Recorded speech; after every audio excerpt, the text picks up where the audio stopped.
जिसमें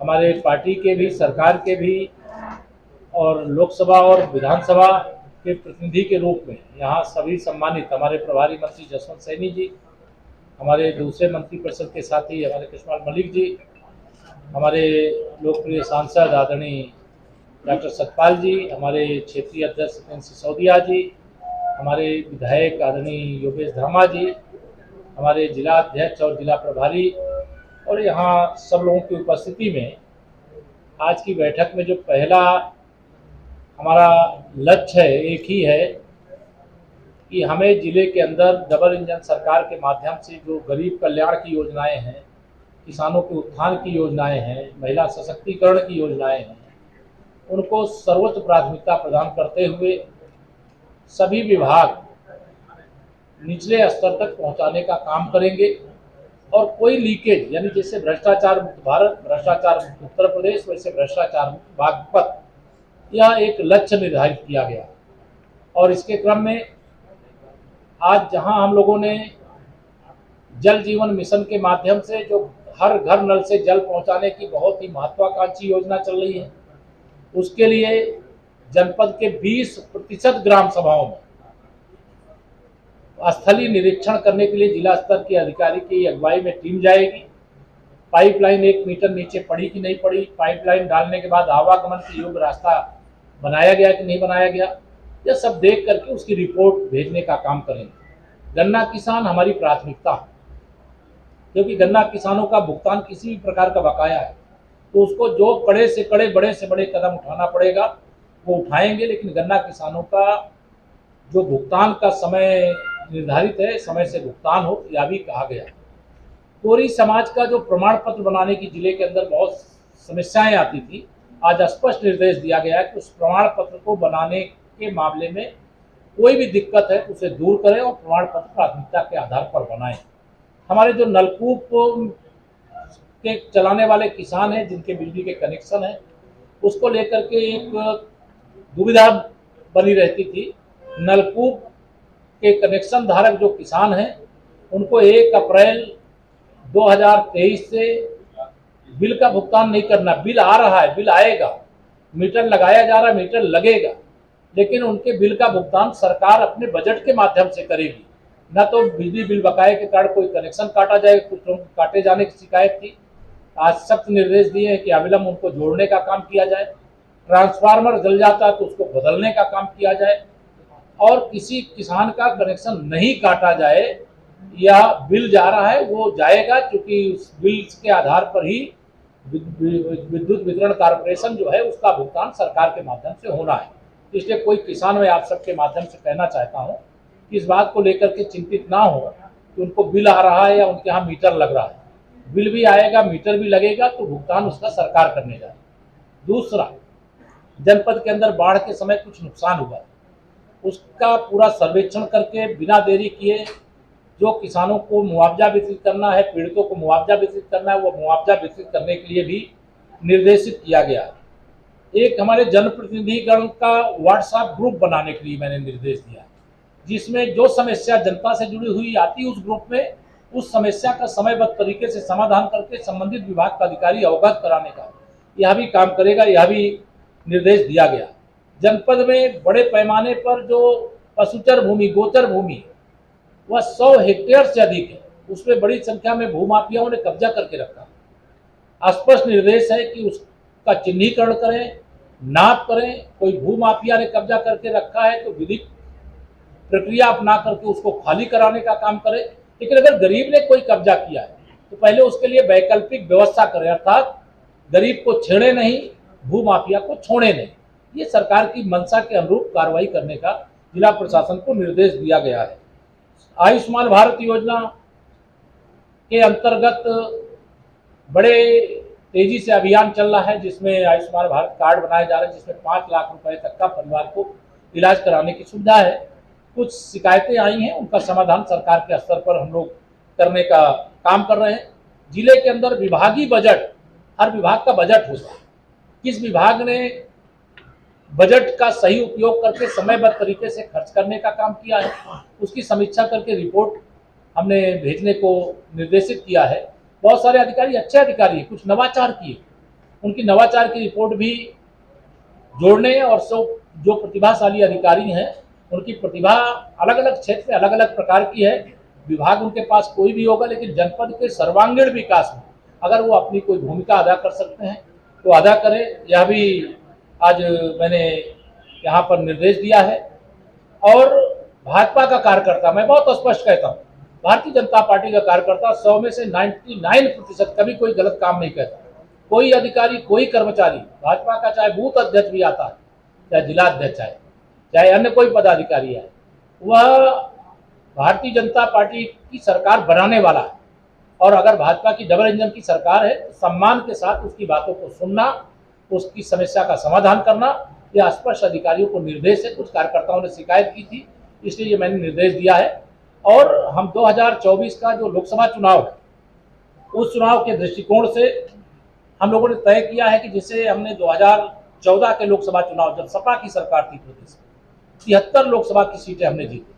आज हम सपा बसपा सबके गठबंधन के बाद 64+2 अर्थात रामपुर मोहम्मद आजम खां की सीट को, आजमगढ़ श्री अखिलेश यादव जी की खाली की गई सीट को, इसको भी जीत करके हमारे 66 सांसद 2024 में तीसरी बार मोदी सरकार के लिए बागपत सहित हम उत्तर प्रदेश की 80 की 80 सीटें जीतने के लक्ष्य के साथ कार्यकर्ताओं को भी आह्वान किए कार्यालय में जाकर के कि चुनाव सरकार नहीं लड़ती, चुनाव पार्टी लड़ती है, कार्यकर्ता लड़ता है।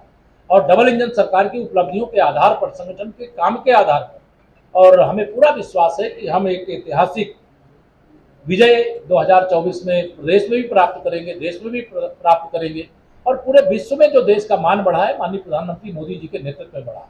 आज राधाष्टमी का अवसर है, मैं शुभकामना देते हुए विशेष तौर से मातृशक्ति, जिनके लिए लोकसभा राज्यसभा से बिल पास हो गया है, 35% आरक्षण देने का काम संपन्न हो गया है, यह एक ऐतिहासिक कदम है। और नए संसद भवन में हमारे आदरणीय सांसद जी भी उसके साक्षी रहे, नए संसद भवन में महिला सशक्तिकरण की दिशा में लोकसभा और विधानसभा में 33% आरक्षण देने का एक ऐतिहासिक कदम हुआ। इसकी भी मैं बधाई देते हुए चकबंदी की कुछ शिकायतें थी उसको दूर करने, त्यौहार की दृष्टि से कानून व्यवस्था हमारी एक बड़ी उपलब्धि है। बड़े बड़े अपराधी आज उत्तर प्रदेश में अपराध करने से डरते हैं। मुझे मालूम है इसी उत्तर प्रदेश में पहले अपराधियों से पुलिस डरती थी, लेकिन आज कोई भी अपराधी हो उसको पुलिस से डर लगता है। यही कानून के शासन का संदेश होता है। हम कानून व्यवस्था की दृष्टि से, निवेश की दृष्टि से, सुशासन की दृष्टि से, विकास की दृष्टि से, गरीब कल्याण की दृष्टि से, महिला सशक्तिकरण की दृष्टि से, किसानों की मजबूती की दृष्टि से, हर क्षेत्र में हम लोगों ने ऐतिहासिक उपलब्धियां अर्जित की है।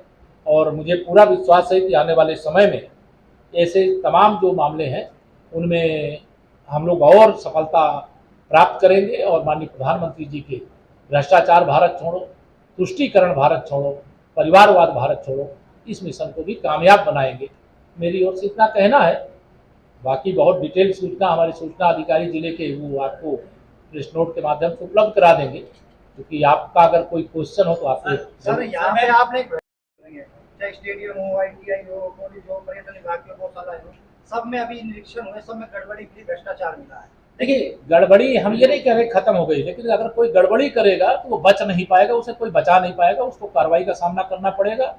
जहां भ्रष्टाचार का दोषी पाया जाएगा तो हमारी सरकार की मंशा स्पष्ट है, हम भ्रष्टाचार मुक्त भारत और भ्रष्टाचार मुक्त उत्तर प्रदेश, तो बागपत उत्तर प्रदेश में है और यहाँ कोई भ्रष्टाचार करेगा तो उसकी जांच होगी, कार्रवाई। चार दीवारी के पीछे मुस्लिम महिलाओं की कहानी सुन के सरकार ट्रिपल तलाक का बिल पास कर देती है। संसद में जो मदर ऑफ डेमोक्रेसी का मंदिर कहा जाता है, वहाँ अमर्यादित शब्दों पे ठाके लगाए जाते हैं। यानी कि मैं आपका सवाल समझ गया, यानी कि कहानी सुनकर रोना। मैं आपका सवाल समझ गया, सवाल का जवाब सुन लें आप। देखिए, यह निश्चित तौर से इस प्रकार की भाषा का उपयोग नहीं होना चाहिए था।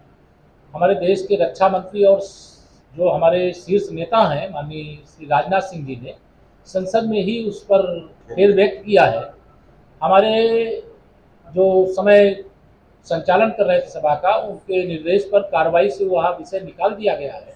पार्टी ने उसके लिए नोटिस जारी कर दिया है और मैं भी मानता हूं कि इस प्रकार की भाषा का उपयोग कहीं से भी मर्यादित है। सर, महिला आरक्षण में ओबीसी कोटे की मांग विपक्ष उठा रहा है, इस पर आपका क्या कहना है? और मेरा ये कहना है कि हम ओबीसी के कोटे को भी अभी इसमें विधिक रूप से जो बिल है उसमें ये ओबीसी कोटा शामिल नहीं है, लेकिन जिनको भी ओबीसी को हिस्सा देने का भाव है, हमारी पार्टी तो दे रही है, आगे भी देगी।